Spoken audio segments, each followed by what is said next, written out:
Welcome to the war. We're going back in time today with another game of Warhammer Ancient Battles with my early Imperial Romans and my Celts. 1,000 points per side. Here are the Romans. So I've got a unit of 20 auxilia armed with throwing spears and shields. 14 Roman legionaries, as well as the senior officer there in the front, the character, and he is the general of the army. 2 sets of 10 auxilia archers, and what I'm hoping is the core of the army, and certainly a point sink, 15 Praetorian guard. I upgraded them with the every option available. So we'll see how they perform on the table. I didn't get to bring them out on my last game, but I'm curious to see what they do. Let's take a look at the Celts, the barbarians, depending on your point of view. So fairly standard. We've got 4 blocks, each comprising 30 Celt warriors. This one contains the warlord, and as I always say, one of my favorite minis. He's got the light armor and the shield. This unit doesn't contain any characters. This unit has, you can see, this mini is the standard bearer, but he's representing just another chieftain today, as is this guy. And they are going to be backed up with 9 archers, skirmishers. So you can see fairly small forces, 1,000 points each, as I said. And let's take a look at the table. I've elected to play the breakthrough mission, with the Celts being the attackers trying to break through the Roman lines. So you can see I've got the river here, putting my new trees on the display. See how they work out. And 2 entry points or crossing points at the river. And I'm not sure if you can quite tell from this angle, but we got some elevation there. We got some hills. One there, over to here. That's one, and then one in the distance. All right, so I'll deploy the forces. Let's see how we do. Okay, the forces are deployed, and I realized as I was doing this, I should probably explain the mission or the scenario, as I'm sure some of these rules are a little unfamiliar, as they're somewhat old. So breakthrough mission, 6 turns, and the Celts are the attacker. I elected that. They'll be attempting to get their units off of the opponent's table edge. If they get 3 units unopposed to touch this edge, they'll win. Or if they get 2, and one of those 2 being with the general being here right in the center. So that's the gist. Otherwise, it goes down to victory points, which are calculated based on the points of each unit. That all being said, this is a pretty tough mission for the more limited amount of Romans that are on the table. And they had to deploy first. So they're somewhat spread out. Like I said, I've kept the Praetorians in the middle, hoping to be the anchor. And we've got 2 units on this side, 2 units on that extreme flank. And then the Celts have 1 really far on this edge, this one able to, steamroll ahead and then break left or right as necessary. 2 in the middle, and the skirmishers there. The skirmishers are allowed to move 4 inches before the game starts. I'll just move them forward, nothing or around that side of the river. And as I said, the river's got the bridge there, and there's a crossing point there. And you can see the general's over here. He's probably gonna have to move pretty rapidly across here to shore up that side. So anyway, we'll see how this plays out. Okay, let's go. Turn 1, and the Celts got the drop. They got the first turn, and in unison, basically marched ahead and really pressing down on the Roman lines already. You can see the auxilia and the archers over here, or the auxilia archers as well.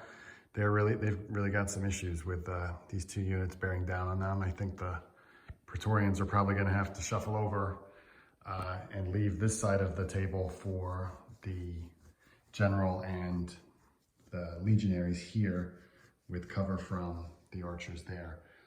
So let's see how the Romans respond. Roman turn 1. The archers here were able to inflict a casualty on that unit, and this unit of archers was able to inflict a casualty on that unit. The legionaries with the general moved over here, and the Praetorians started to move this way. Even though they're exposing their flank, they're still out of range of any charge from a threat on this side. So just setting the stage here, I think, for how things are going to play out. I expect some combat in the next round. Let's see. On to turn 2. Celt turn 2. On the right flank for the Celts, the two warbands moved ahead, really pressing down against the auxilia over here. Similarly here, as I said, the warband moved or marched ahead, but not close enough to the Praetorians to be of any effect, with the skirmishers moving up behind. However, absolute decimation over here. Everything that could go wrong for the Roman legionary unit and the general here could go wrong. They lost the combat, doesn't matter, they're stubborn, but the warband rule requires them to take a test, which they failed, they broke, and the Celts cut them down. The only miracle being they were just out of range of the auxiliary archers, who were also able to pass their panic test. However, it doesn't look good on this left flank at all from the Roman perspective, or from the Romans' point of view. So let's see how they can turn things around when they get their second turn. Roman turn 2. And I came to the realization, somewhat of a shift in planning here, that in order to win, or at least contain some semblance of victory, the Romans don't have to stop every single unit here. In fact, they can just try to tie up 1 or 2 of these units, and it will prevent the Celts from getting the prerequisite 2 or 3 units off the board. Anyway, with that shift being said, these 2 auxiliary units at the bottom of the screen decided to pull back, ultimately trying to buy a little time here for the Praetorians to finish or try to dispatch with this unit. And then over here, the archers, they just shot into the flank of the pursuing Celts, who were able to take off 2 casualties there. So really the main combat was the inevitable crush or push of these 2 units, and the Praetorians were able to inflict 3 casualties. However, given the Celt general being in, or warlord being in the unit, and their warband rule, he was able to pass their leadership test, so this combat will continue. So now we're going to turn over to Celt's turn 3.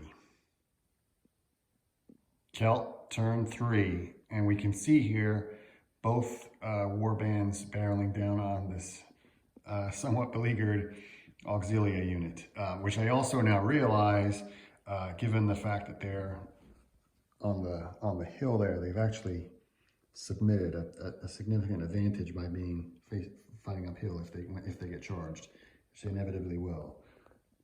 This unit of archers moved, or is looking on. We'll see if they're able to have any impact in the next turn. The main event in the center of the table ended in somewhat of a stalemate. Neither side able to inflict any more casualties. Once again, though, the stubborn rule came into effect for the Praetorians, they were able to hold and to pass that test, unlike the Legionnaires earlier. You can see here the archers, skirmishers moved up, and this unit, or this warband, incredibly close to the table edge, I think we can assume they're going to make it off, was able to quickly dispatch the auxiliary archers that were over here. So looking pretty tight for the Romans right now. On to their turn 3. Roman turn 3, the auxiliary spearmen decided to bite the proverbial bullet and charged at least onto level ground on this hill to get into combat, hand-to-hand combat with the warband here, which ultimately ended in a stalemate. Both sides held. This auxiliary archer unit moved up ultimately to protect, at least in the next turn, from a flank charge there. Likely a noble sacrifice, but we'll see. Unfortunately, the Praetorians were not able to hold. They took some casualties in this round of combat, broke, and then fled, being caught quite handily by the warlord. So on this side of the table, it's not looking good, let's be honest. I think the 2 units you see at the lower part of the screen, they're going to be able to get off, and one of those is the chieftain. We'll play out the next turn. Let's see what happens. Celt turn 4, and I'm going to call it. So this unit was able to run off the table. I just put them up on the hill, get them out of the way. We've got, they're bearing down right here, the skirmishers. We're talking just a matter of an inch for the general to leave. The auxiliary archers were charged, broke, but were able to outrun their pursuers. But the auxiliary spearmen were handily dealt with, leaving every unit fairly convincingly within a turn's move of getting off the table. So fairly convincing, or very convincing win for the Celts. Which, interestingly, on reflection, compared to the last game that I played, which effectively ran the same tactics of the horde just basically barreling across the table, the Celts held a lot more, or were a lot more disciplined this turn around. I remember this time around. Remember the last game, they really did fail a number of leadership tests and cohesion. So interesting varied result. Somewhat to be expected, or expect the unexpected with the Celts, but it was a fun game. I think the Romans had a pretty hard time managing it, especially that first loss of the Legionaries, losing that roll for their stubborn test. 50-50 roll effectively, but still not good. So again, really enjoy playing this period and loving these matchups. I do have the 2 Fat Lardies, Infamy, I love that name, rule set incoming. So I'm probably gonna give that a read through, and we'll see that on the table using these similar forces, probably just at a reduced amount because it's more of a skirmish game. But anyway, there we go. As far as my Warhammer Ancient Battles record goes, obviously it's we're talking solo here, but the Romans have 1 victory and the Celts have 1 victory. So I'm sure I'll have to play at least 1 more battle to see how these 2 sides fare. Anyway, thanks for watching.